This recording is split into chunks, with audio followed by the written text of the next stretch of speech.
you really need to find someone who can create a process, create a solution, who are flexible as well. Because one thing for sure, that at the early stage, your assumptions not gonna work.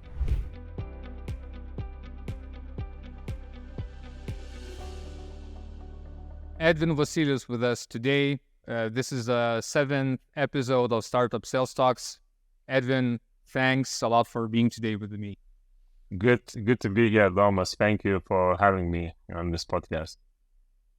Great. So let's dive into that. So tell us a bit more about your journey and how it led to co-found a HEMES, a sales headhunting agency that you are founder and CEO. And what was the journey behind? So the journey behind is over 16 years. When I consider my background, I never worked in any other positions than in sales, business development, head of sales, VP of sales, chief sales officer, and so on. And so basically the last 8 years when I was in the leading roles, I had the struggle as every sales leader has, how to build your sales team, right? How to find the best talent. And I was like connecting, networking with everyone, running a lot of interviews, working with other recruitment agencies. But I find out that I kind of like really like the way I recruit people to myself, right? And once I had the full team at Deeper, for example, I was running 7 people team. Then at the Watergraph, we had to scale from 3 salespeople to over 20 salespeople. At Faber as well, we started from myself, and then I had over 12 salespeople in my team. And basically, it came naturally that a lot of people started contacting me, asking like, do you know anyone who wants to work in sales? So sales guys wanted to work with me. And once I built my teams right for myself, I kind of had a hobby additionally on top to help other people to find the sales positions. And it was like really for fun, but basically I really wanted to expand my network to have a small bits and pieces in our sales teams, so I would understand, how we sell, how we work, and so on.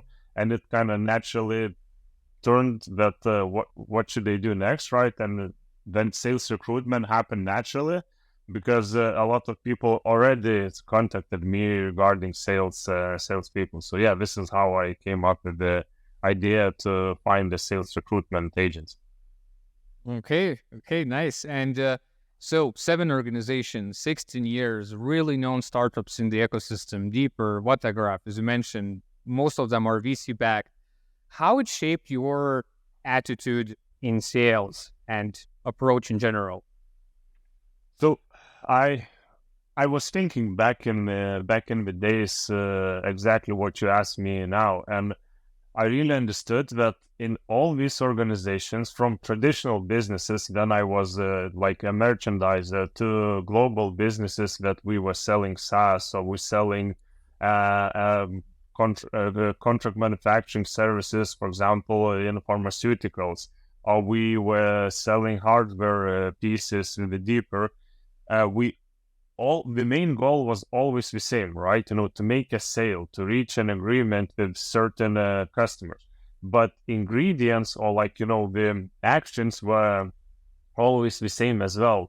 Cold calling, cold emailing, live meetings, exhibitions, partnerships, and whatever. So I really understood that, it doesn't matter where you are. There are always more or less the same sales action points, but the only difference is that it's like, it's like in cooking, right? The goal is to, for example, there are thousands of the cakes that you can bake, but they're all the cakes, right?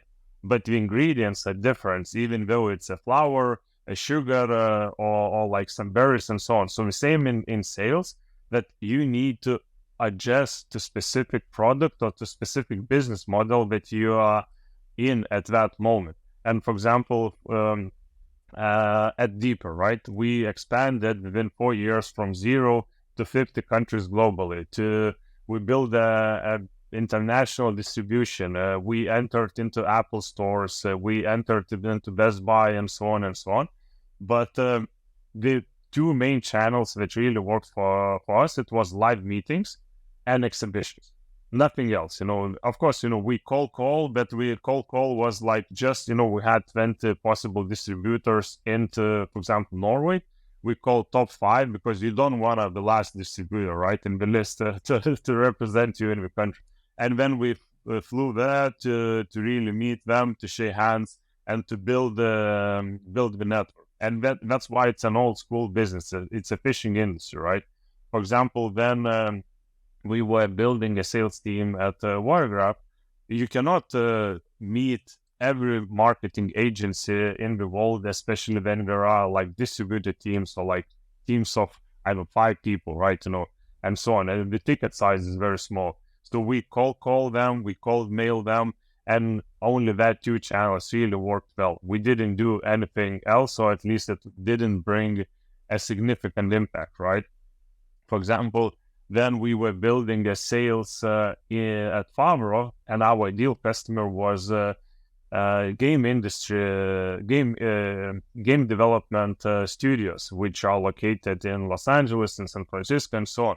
They are developers at the beginning, and then they are game developers, right? So you cannot call them, and you cannot email them, because if you do that, the first question would be how you got my phone or how you got my email, and are you GDPR compliant and so on, and you're basically in trouble. So we used a LinkedIn, and what we find out that game industry experts, right? They really hate cold calls, but they love to chat. And then we basically started to networking with them via LinkedIn, and we hate to live meetings as well, because they just really want to focus on what they do. And LinkedIn was 99% of our channel to really make sales in the game industry. So basically, to sum up everything, that we always use the same tactics and the same tools, not the tools, sorry, the same ideas how to sell it, right? But it was totally different channel or different method at the different business model at the time. That's a great lesson right here, that it's not necessarily that things worked in your previous workplace will work in the next one. You really need to have in mind the industry and the behavior of the people and the character. So that's a great example. Yeah, exactly. Okay, let's talk about building teams, right? Building teams for years, almost 2 decades.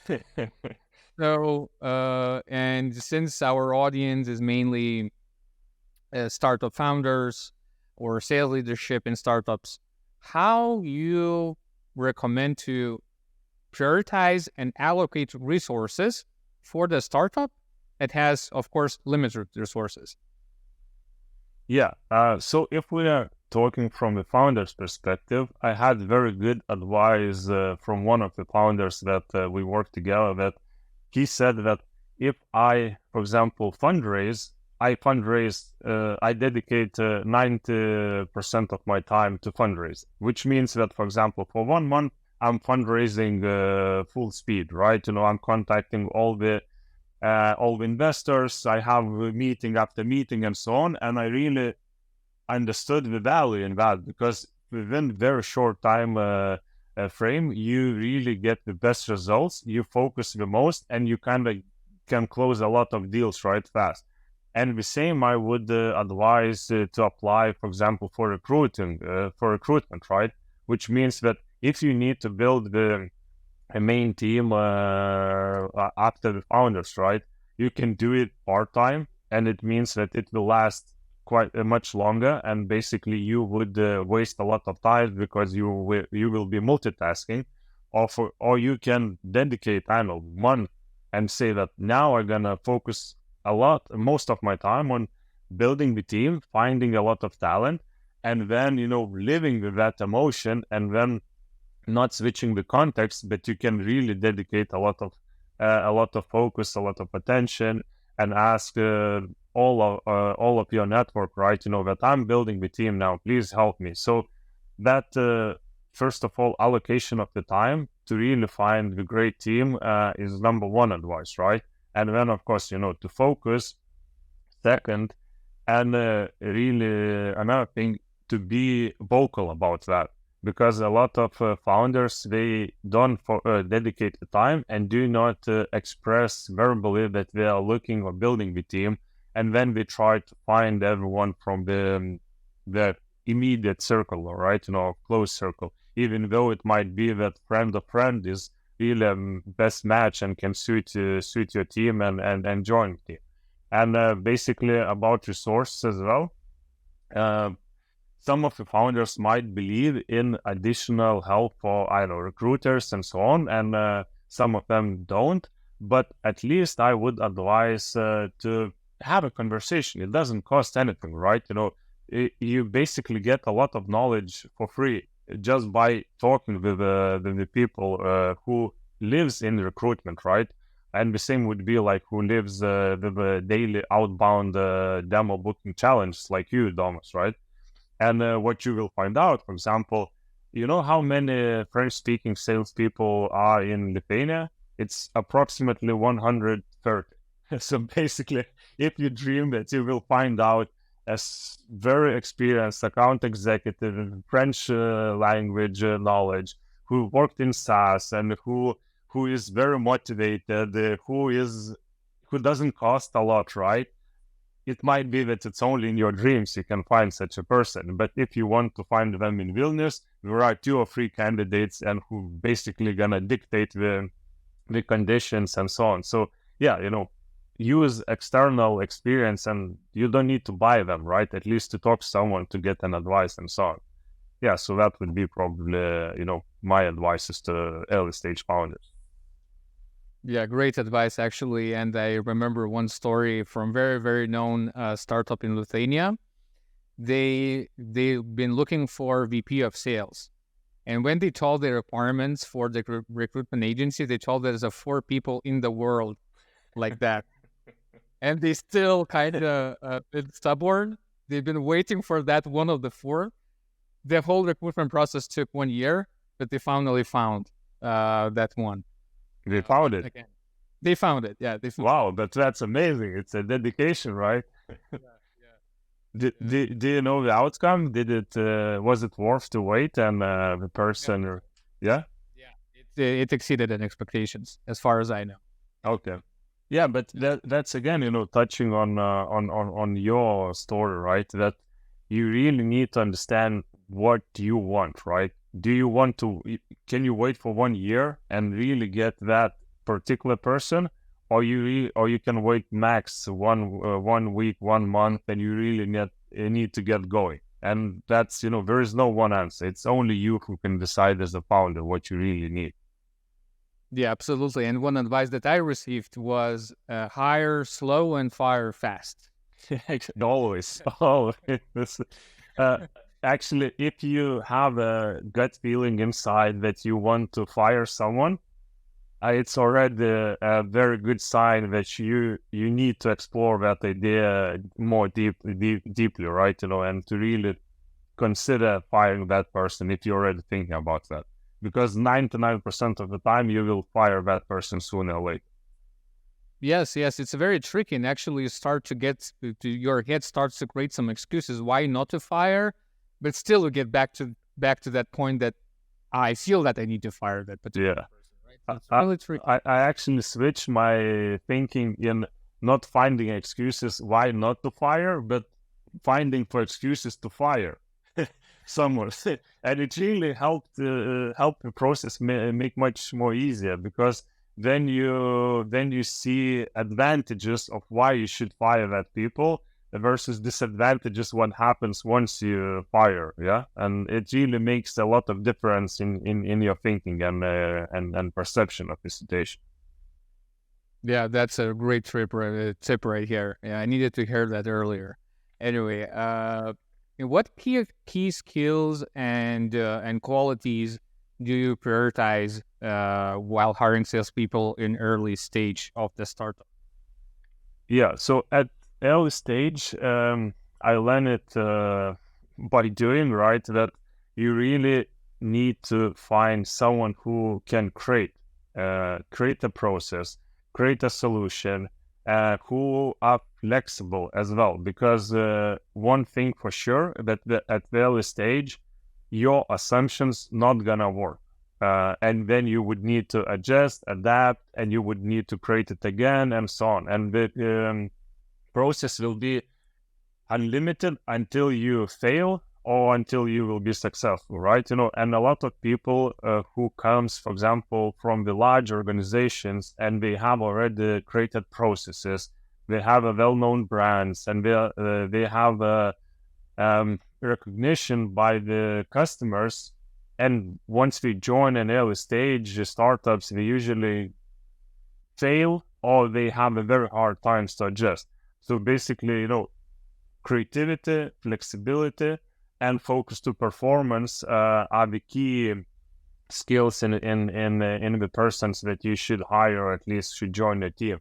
And of course, I would suggest that if you can employ the people from previous endeavors that you work together, or from previous startups, that should be your main employees, at least at their early stage. Because it's very easy to say that, oh, I'm creative, I'm flexible, I'm performance driven, but if you haven't tested each other in that real circumstances, it might be that person just talking, well, he or she is believing that they have that abilities and that skills, but a situation can prove it totally wrong. And for example, we just had a situation with one of early stage startups. It was a founding sales position, and we took a person from I would not say well established, but at least from a startup that has a market fit, right? And after 2 months, actually founder called me and said, sorry, that person haven't booked any calls, haven't booked any meetings, and they just feels lost all the time because they cannot work on their own. They need guidance, and now I have to replace that person, right? So that's probably the main advice, just to try to employ the people that you worked before. Mm-hmm. And how, there's a very typical situation while hiring sales people. There's a really people that show a lot of enthusiasm, a lot of ambition. They have that fire within themselves, but they don't have an experience. And there's other set of candidates that maybe they are not showing that much of the ambition, but they have, years of experience in the relevant industry. How do you strike a balance right here? Are we talking as the first sales hire, or in general within the team once there are some salespeople? Let's cover both. Yeah. So at the beginning, it's probably very difficult, right? To trust someone who doesn't have experience but is very, very enthusiastic, so to say, right? You still naturally would lean towards an experience. So yeah, I would say at the very early stage, you still should focus on someone who did it, ideally understands your process, and can at least replicate some of the actions that worked previously, right? And then you can pivot or you can make some adjustments. But at the later stage, I'm very big believer in enthusiasm and in the passion, because this is reminds probably myself when I really wanted to become a head of sales at the Deeper, right? And I was pushing everyone, pushing my head of sales back in the days that what do I need to achieve in order to be team lead? What do I need to achieve in order to be a director, and so on? And I was bringing new ideas. I was bringing new kind of business models or channels to the company in order to be recognized. So basically, as my other friend says, it's much easier to slow down someone than to speed up, right?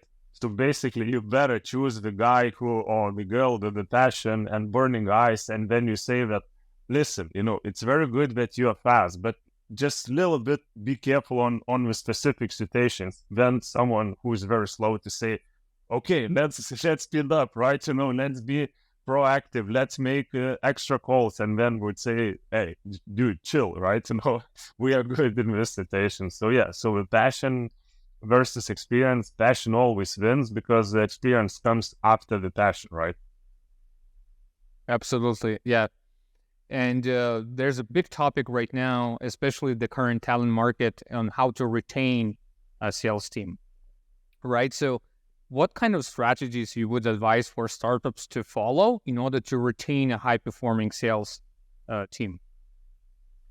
Yeah. So I have two tactics that really worked for myself, but we have to understand that we as sales leaders were different, right? And we prefer different ways. So basically, first one is recognition. So basically, if someone brought you a new idea, or I always recognize them during the stand-up, during the all hands meeting, and especially if I believe in that idea, and if I want to continue that idea. And I would say that this idea came from Domas, right? Domas was very good on how to say analyzing the market, right? And he came up that if we change pricing in that way or our way, we can benefit from that. And it really helps, to feel part of the team, because you would understand that your head of sales can be your biggest promoter and help you to be recognized, and not only take all the benefits and advantages to himself, but really show that it's actually my team who is thinking and developing the skills, right? And believing in the company, really want to help. So recognition is really good thing. And as well, a failure recognition, or if someone really did something bad. So you do not hide anything from the team, and basically you say that, oh, what happened, or what you did, that and that, right? It's not okay with us as a team, and it really needs to be changed, right? And this is how we approach particular issues in our sales team. And what happens that everyone understands that a good behavior is recognized and a bad behavior is recognized. And then you create the rules that you as a team, you kind of adjust to anything what happens, and you do not hide behind good or bad behavior. So one of that, recognition is really, really important and helps. At least it works for me, right? And the second thing, to create a personal touch with your sales team. And I mean on the personal levels. I spent 5 years in Scandinavia, and I had very interesting situation that's really stuck for life. That I was having very good times with my lecturer, but she was very bad at teaching us. And I kind of said, like, what happened? I asked Scandinavian friends, how do you approach that situation? And then we said that, Edvin, you have to separate a friendship and a professional life, right? So basically, what we did, we filed a report on her as a bad lecturer, but we still kept on being a friend.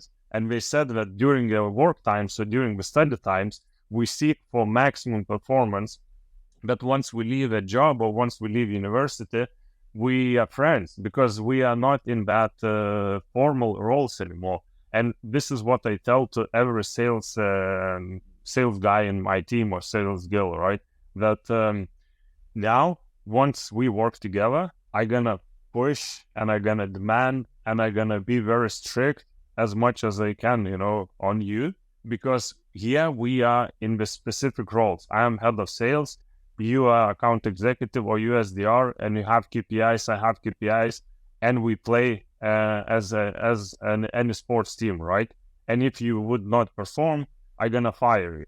but it doesn't mean that after we go out of the work environment that we are not friends and that I don't like you, right? I like you as a person, but I don't like you as an SDR if you're not booking any meetings for me and for my account executive.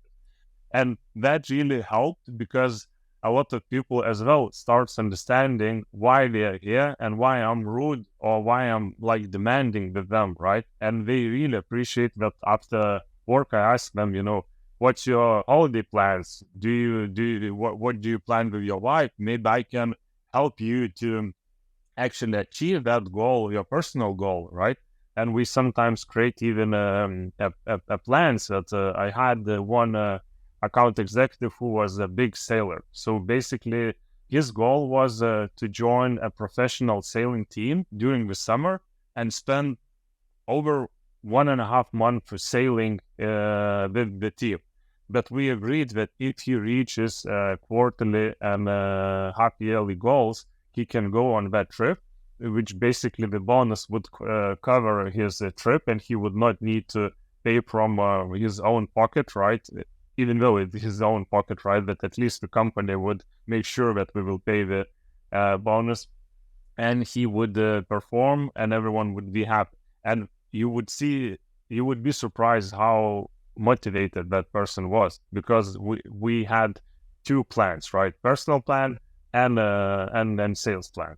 So yeah, so that's being on the human side and being on personal connection and being really open with everyone and recognizing bad and good behavior. So at least this is my recipe. That's great. That's really, really great approach. And let's say we have a hypothetical situation. I heard that a couple of times. There's a head of sales. There's a like free account execs, free SDRs, and he's pushing. And they tell, hey, can you do a cold call? Show me how you do that. Or maybe you can close this deal. Show me the example, right? But they are like challenging the leader of the team. How do you think about the situation? Should the manager roll up their sleeves and go to the trenches to do what they asked for, or they should stay in their lane and to not get involved in those games? Yeah. So there is an expression, right? A playing coach, and I always choose that playing coach role. And my ideal head of sales or VP of sales should participate in deal making and should be active in the sales process, right? And we have to understand that there is a difference on the team, that you have free account executives and free SDRs and head of sales. You cannot be VP of sales that has director, then team lead, then account executives, and then many layers, right? Above him, right? So basically, you always need to be active, because otherwise you would lose the respect of the team, and of course you will become rusty and so on. You don't need to book calls every day or to do cold calls every day, right? But especially, for example, in the service business that I am now in recruitment, I'm doing myself everything. I'm SDR and I'm account executive, even though I have two members in my team, as well. But yeah, you don't become director of sales too fast, right? And you need to be active and still need to do it. And I really noticed a trend between some of the candidates, that especially from more senior candidates, that they say, I would like to work more with the team. I would like to work more with strategy and so on. And no one needs that, right? CEO can do that, just to dictate what is the strategy and so on.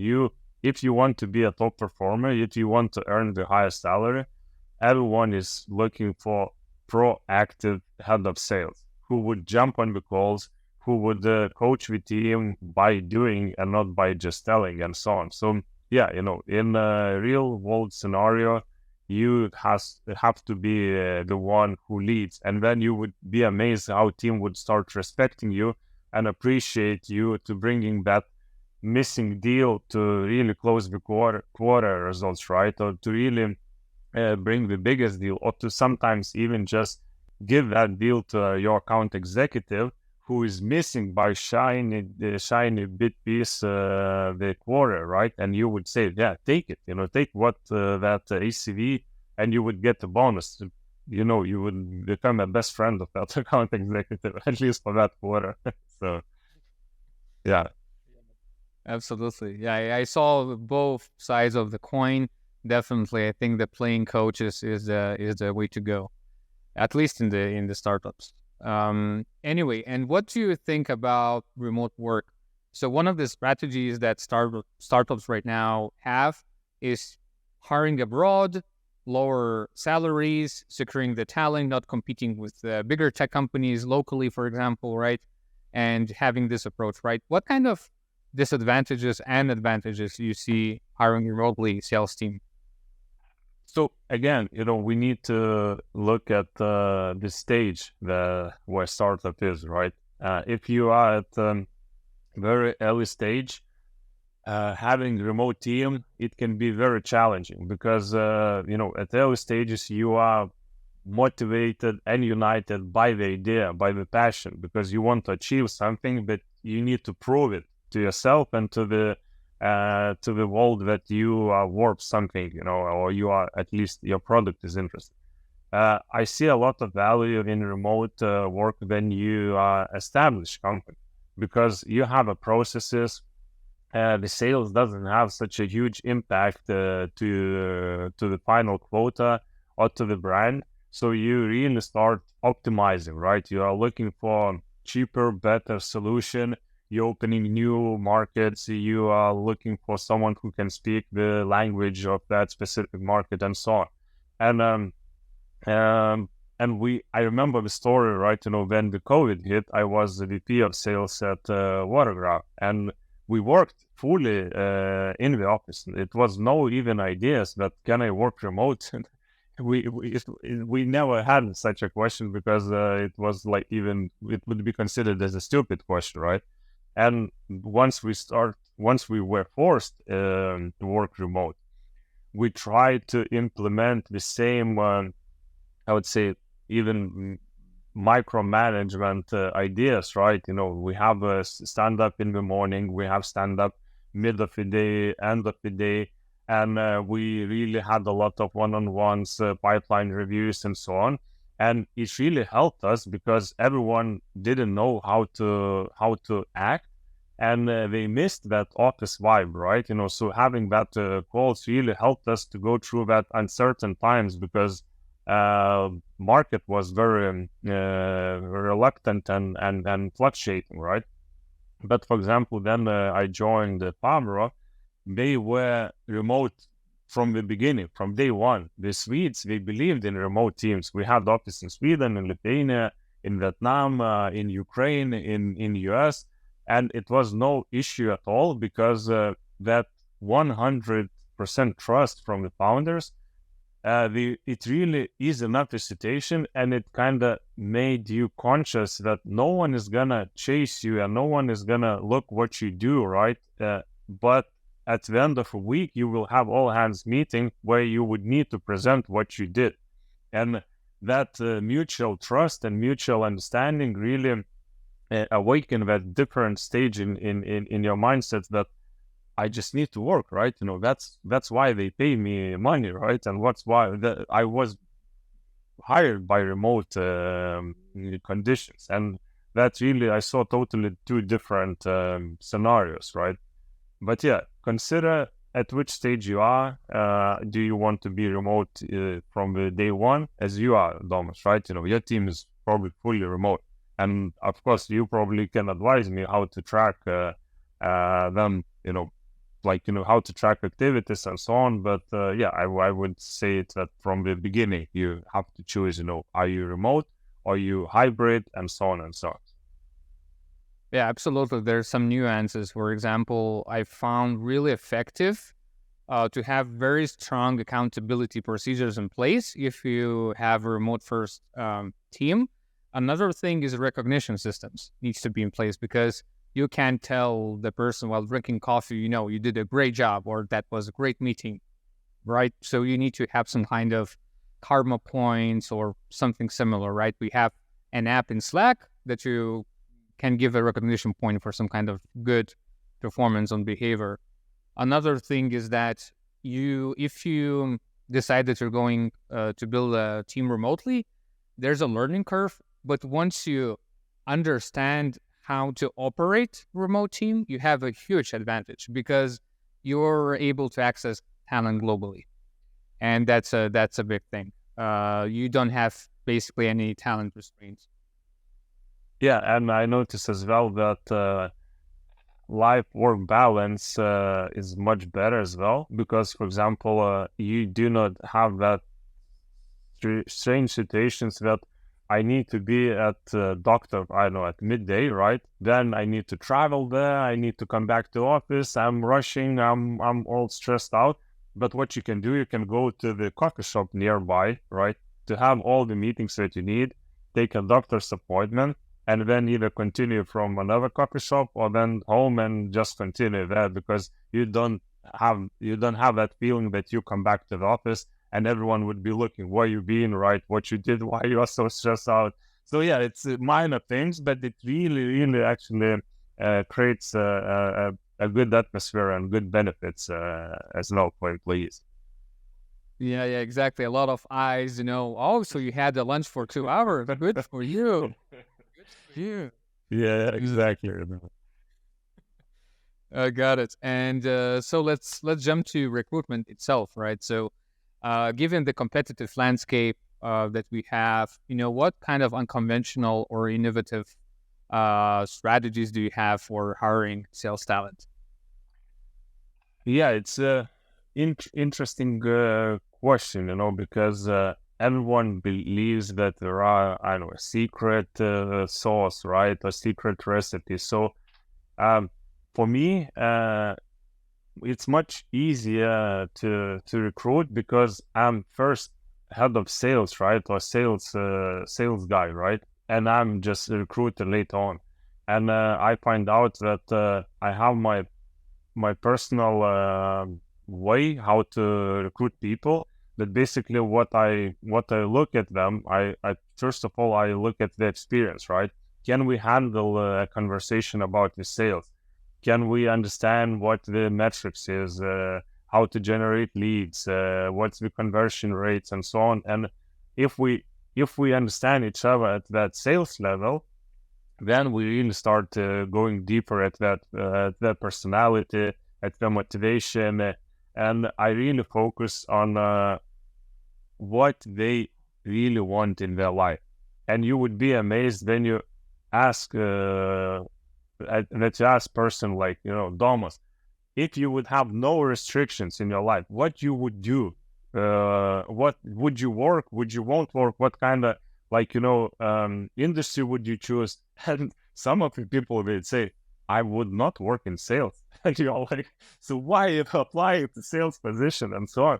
And it really helps, to sort it out the candidates through that simple experience. And of course, there are other tactics that everyone keeps for themselves, right? But just by sourcing people through their skill set, mindset, and then personality, it really helps you to have a unique way of recruiting, especially sales talent. I heard one really unconventional tactic, maybe.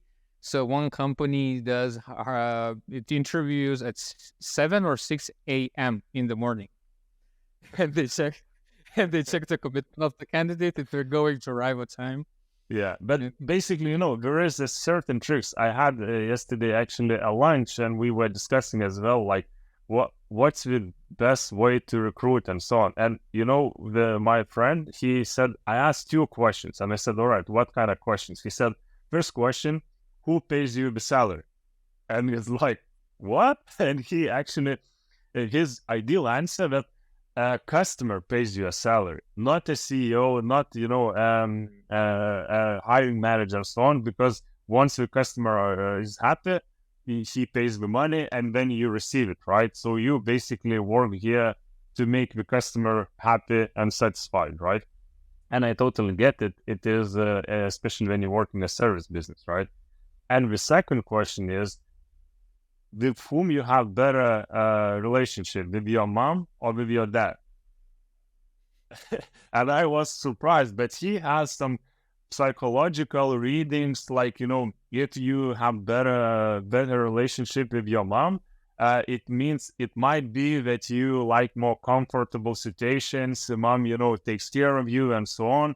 But if you have better relationship with your dad, it means that you have understanding of authority. You trust your dad. Your dad is your idol, right, and so on. But this is his idea, and it's very interesting to speak with people what they appreciate.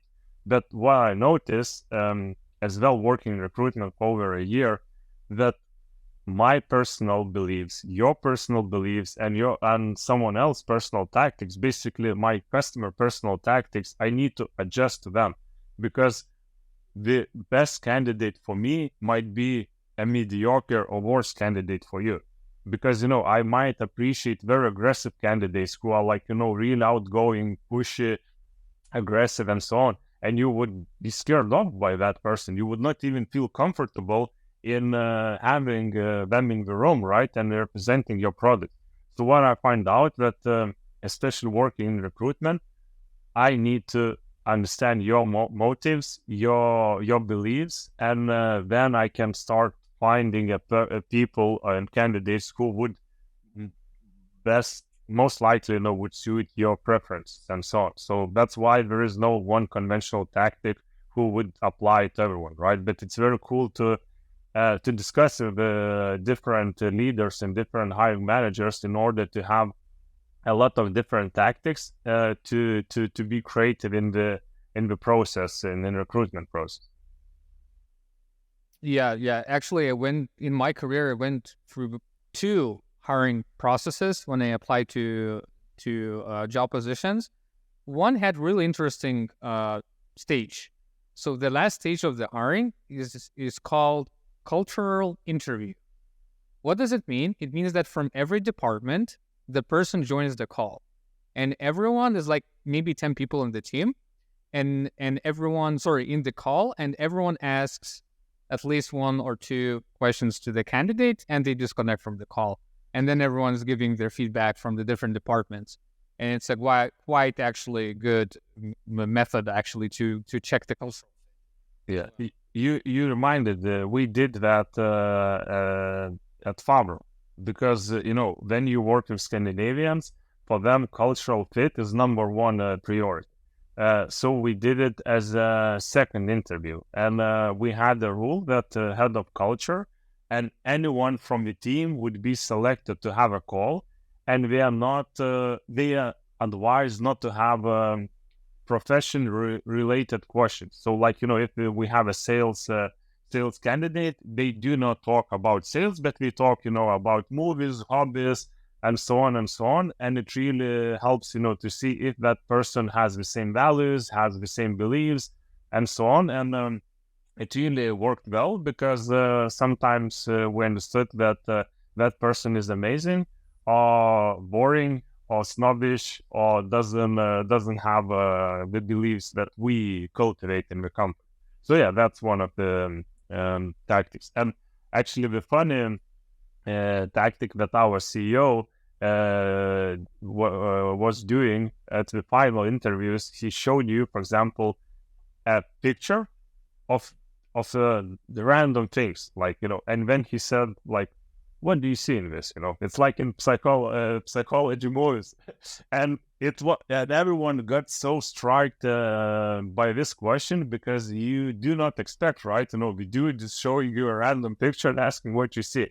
And that really helped as well to kind of just see how a person reacts in the different situations, right? And unexpected situations. And sometimes the people would open up in such a strange way that you will feel uncomfortable in that room, even though it's a job interview, right? So there is no wrong or right answer into the tactics, right? But you need to understand why you do them and what's the purpose, and what kind of decision you will make after you receive information, right? Because you can be very smart as, oh, I'm gonna ask that, I'm gonna show you videos, pictures, and so on. And so what? What's the end goal, right? To really show how smart you are, or to choose a person that you would work for many years together.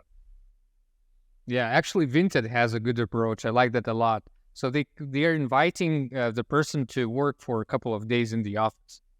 And it's probably more than 50%, if not mistaken, are kind of being declined because either on no cultural fit or maybe they didn't like the work. And it actually makes a lot of sense. They just come to work and that's pretty much it. I know, Edvin, you had the Siemens Watergraph demo day, right? Yeah, we had the demo day for SDRs before. It was actually, the process was like that. That first we had an interview with me. So I make a decision if I want to have, if at least I see a potential in that person. Then we invite that person to come to the office for 30 minutes to shadow the SDR, to even listen how they call, to give them a try to call it, and then ask, like, like really openly, do you understand what you would need to do, and do you like it? Do you see it yourself? And some of them would say, no, I haven't. I have not believed that I would need to really call. I thought it's just a description and so on. And the best candidates, they said immediately, yes, I'm going to do it. And then, of course, we had second interviews, but that was the probably main criteria, yes or no. That makes a lot of sense. And what in terms of recruitment, right? How the startup should compete with other more established companies for the same talent? Is there any hidden tricks, technology, tools that you would recommend for startups in order to gain that edge? Sure. I'm a simple guy. I like, very traditional methods. So, yes, you can, compete with that you establish a lot of parties, right? Or you're fun to work with and so on. But I believe that being a genuine and open at the early stage startup as a founder, it's the biggest trait and advantage that you have. So basically, why people should join you when you don't have a good office, when you don't have money, right? They want to join you because you have a big vision, you have a big dream, right? And people want to follow your big vision and be part of that. So basically, if you are at early stage, I would advise to communicate very passionately why you're doing this, what you will be doing, right? What's the challenges, why you have the best chances to actually be successful and to achieve what you do. And when people would really, if they believe in you, they would join you. Doesn't matter if you have office or don't have office, right? And if you have a fridge full of food or you don't, right? Which Vinted has or Testament has it, right? So basically, the passion from founders is the only advantage that you have at the early stage. Later on, there are plenty of the tricks, and I'm not very fan of that because it really spoils the candidates, right? It's like, I have that sometimes a joke that it's like you meet a future woman, right? And you start asking, like, are the parents rich? Are they well off? And if they yes, then you are suddenly interested, right? It's the same like with the job. You should join the position of the company because you really believe in that, or not because they provide food, insurance, and so on. Unless you are, in different stage and you want that golden cage or golden package, right? But at the beginning, you need to find a founder who will be your guiding star, right? Of what you do, instead of just, some food or snack. Absolutely, yeah.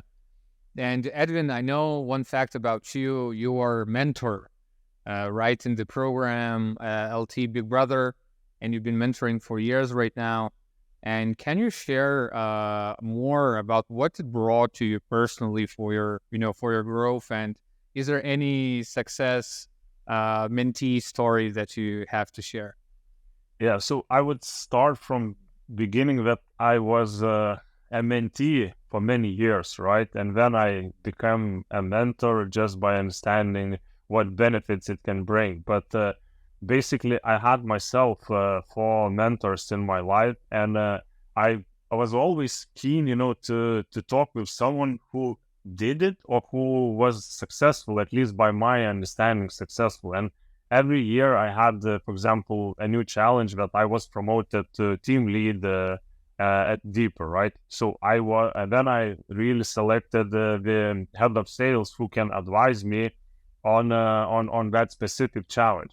Then I was establishing at Favreau, right? We were raising 5 million USD around and so on. I looked for a mentor from that field who already did it.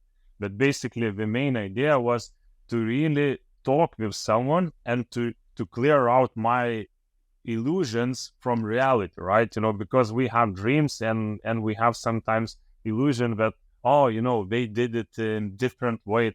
It was much easier and so on. So basically, for me, mentorship is just a discussion and a way to clear out my thoughts and to really listen that no one else, just me, has to do it, right, in order to reach the end goal. And then I'm mentoring someone, I really do not try to share any advice. My biggest goal is just to really talk with the person what they really, really want, and then to help them to build the plan on this. And you would be surprised that every year during the LT Big Brother project, two people are assigned, for example, to me. And this is by rule. One person is really keen to learn something and is doing a lot, and we talk every month about the goals and achievements. And one person meets me once. We have a chat. They are like, "All right, tell me how to do it. Tell me this, tell me that, tell me that." And then they would not call again. They would not contact me because they didn't get the answer. That golden bullet, so to say. And then that's it. So that's really about the mindset. And another thing, mentorship is about the network. How you can contact some successful entrepreneur or business owner and say that, Domas, be my friend. And he's like, dude, I have plenty of friends, right? But if you contact them and say that, listen, I'm young entrepreneur or professional, I have these challenges and I appreciate what you did. You are my role model. I want to learn from you.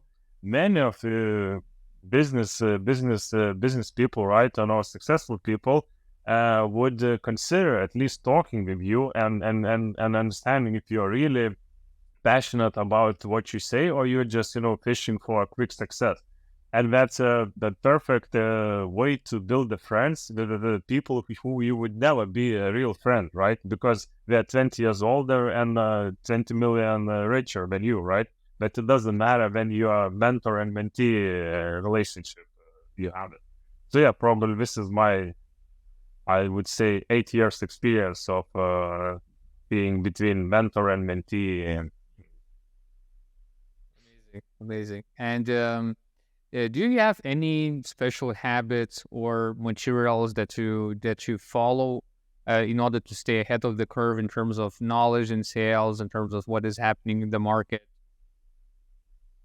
yeah, so special habit, I really have one left after busy life, but basically I really like the idea that you should every morning you should write 5, for example, goals or criteria in your life that is important to you at this moment. But it's not to-do list. It's like, I do not drink alcohol for half a year, right? And you write every morning this. And for example, I gonna build Hermes, and Hermes will generate 1 million revenue, right, within 2 years. And you keep on writing every day this, And what I noticed that if you, for example, say that I gonna run 3 days per week, and you keep writing, but you're not keep running, you basically caught yourself that I'm lying to myself, right? And should I either change the goal and say that, oh, running is actually not gonna happen, so I need to change something, or you start running. And it's really good programming that I learned from the one of the Olympic athletes coach who was teaching the professional athletes to start loving the different distances, right? If someone is bad at 200-meter sprint, they would force them to write every day that I love 200-meter sprint, right? And they change the perception in the head, and suddenly they have that motivation. So I try to apply this to daily goals. It's not every day that I do that and happens, but if we manage at least for a month to do that, I really notice the difference. Talking about the resources, of course, there is Audible. I love Audible because, everyone says that you need to read the books, but no one has time, right? So basically then, for example, I run in the morning, or if I go with my kid, when she's sleeping in the park, I put the headset and I listen Audible on sometimes 1.7, sometimes multiple by 2 speed. And within 1 hour, I can listen 2 hours of the book, right? And at least I consume some of the information. And I have 2 books that I listen every year, which is Winner's Dream by Bill McDermott, who actually became from sales manager to CEO of SAP. And it's a really story of how he, as a poor guy, got the job and then got promoted, and you just listen, and you should never listen this book on the holidays, because it will destroy your holidays. You would want to fly back and start work. So always listen during the work hours, because it's really it has a powerful impact. And then The Ride of My Lifetime by Robert Eager. He is a Disney CEO as well. He spent all his life working at Disney, and he was just an ordinary employee, then jumped through the ranks, and then he actually became a CEO and made an amazing success with Disney. So that 2 books that you listen, at least yearly, and then of course plenty of other books that everyone can mention, right? But there are 2 podcasts that My First Million. It's not only about sales, but it's about how people make their first million and how they run different business. So, they discuss from the service businesses to really multi-billion-dollar businesses and so on. But the main idea, how they reach that level, right? And then the revenue formula, which the revenue guys, they talk about metrics, what you need to track, what you don't need to track, what it actually means, certain metrics, and why you should track them and so on. So it's SaaS related, but it really helps to understand that how to run the business and what's the difference between lifetime value and customer acquisition cost and so on. So that's probably my takeaway on this knowledge. For the audience who don't know Bob Iger, so that's the guy that Elon Musk told him to go fuck himself. Yeah. Blackmailing with money, and he's known as a deal junkie in the business world. And Edvin, have you read Shoe Dog by Phil Knight about Nike? Interesting. I had it in my Audible. I listened the first 1 hour, and I don't know, it didn't hook me up. I don't know. It's still in my listen to-do list, but I haven't. So not sure if it had a huge impression to you. Yeah, since I heard what you read, I think you should like that book as well. It's a very similar as that book that you mentioned about working hard, the winning, about that had the word winning in the title. So that's the same story, how he built himself up. Anyway, Edvin, thanks a lot for sharing your experience and your thoughts. I appreciate that you found the time in your busy schedule, and best of luck with your business. Thank you, Thomas. The same goes to you, and I hope you will continue with this podcast, and one day you will become an influencer in sales. But yeah, it's very good that you have this initiative, and everyone can benefit from that. Just picking each other's brain, right? And having and then listening interesting guests as well. So thank you, Dom. Glad to hear that. Bye bye. Bye.